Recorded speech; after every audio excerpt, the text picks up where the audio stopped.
Hi everyone, welcome to Drawing Hub. This is Sanjana and in this video we'll be discussing about basic economic problems of industrial economics and foreign trade. Okay, this is also from module 1. This is a continuation of module 1.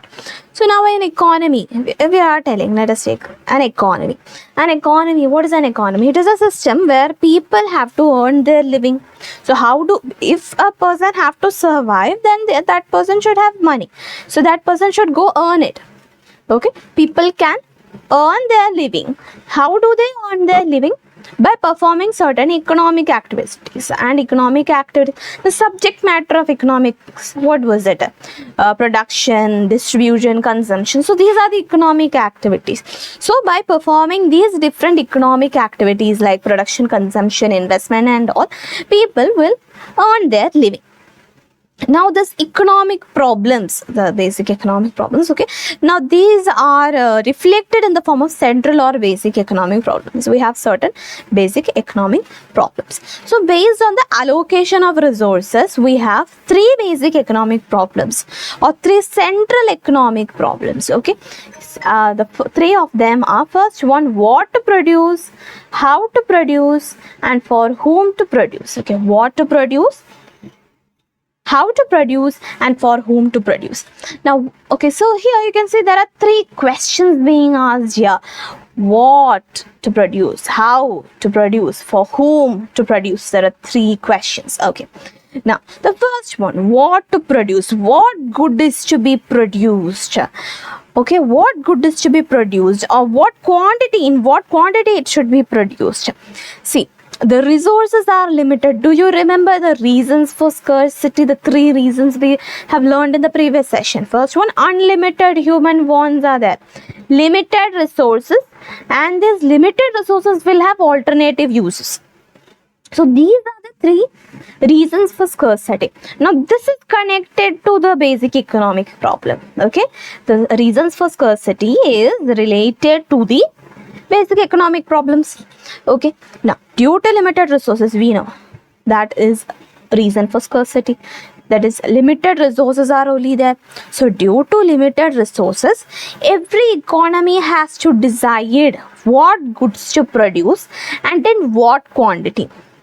So we should have a proper plan. If we have the answers, if we have the solutions for these three questions, for these three basic economic problems, then the economy is a developed one. Okay, so here, due to the limited resources, every economy has to decide what good has to be produced and in what quantity it should be produced. So an economy has to make a choice. So the economy should make a choice, because we cannot just go on producing random things like that. Okay, so the economy have to make a choice on which product is important for the economy as a whole. For example, an economy can can produce food and clothes. So if this particular economy, let us say our economy A, okay, the economy A can produce two things, okay, cloth and food.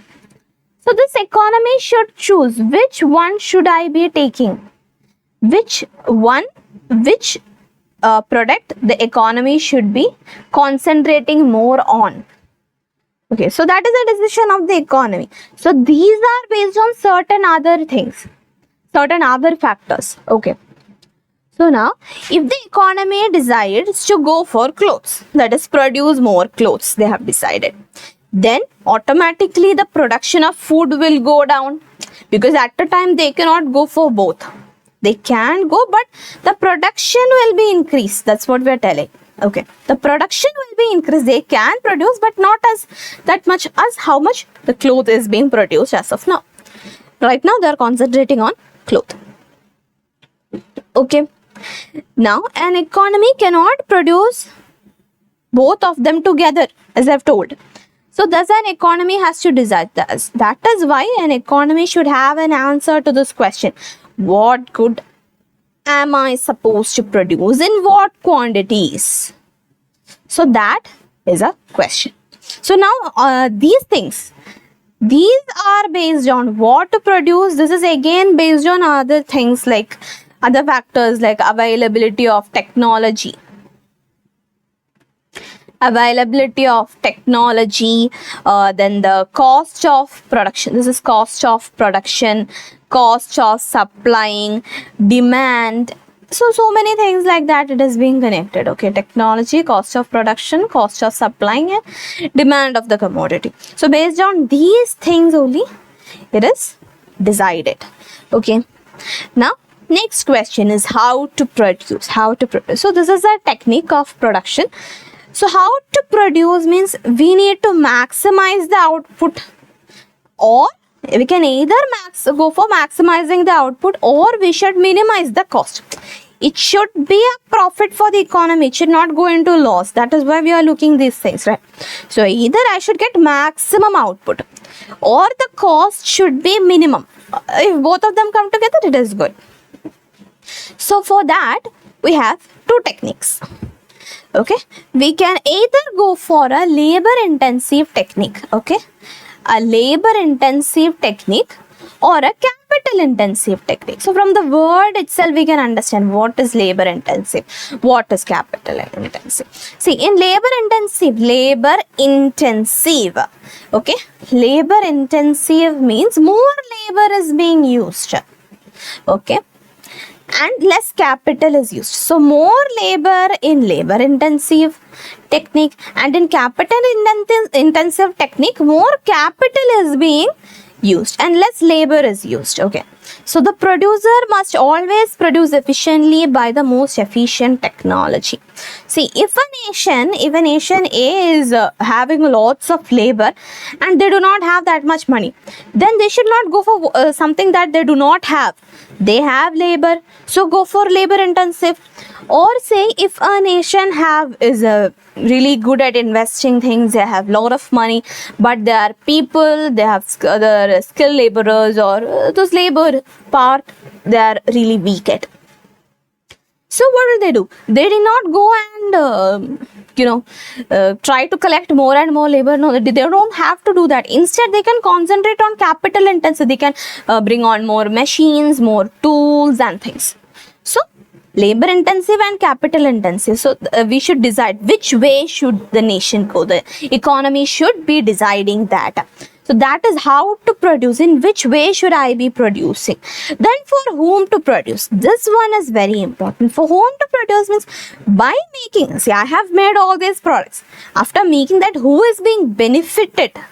Okay, there a question comes. Who is being benefited? That we should know that. For whom to produce.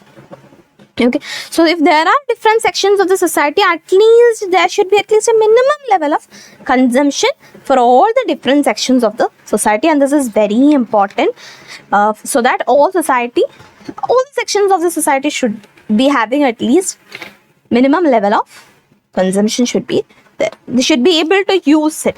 It should be useful for everyone.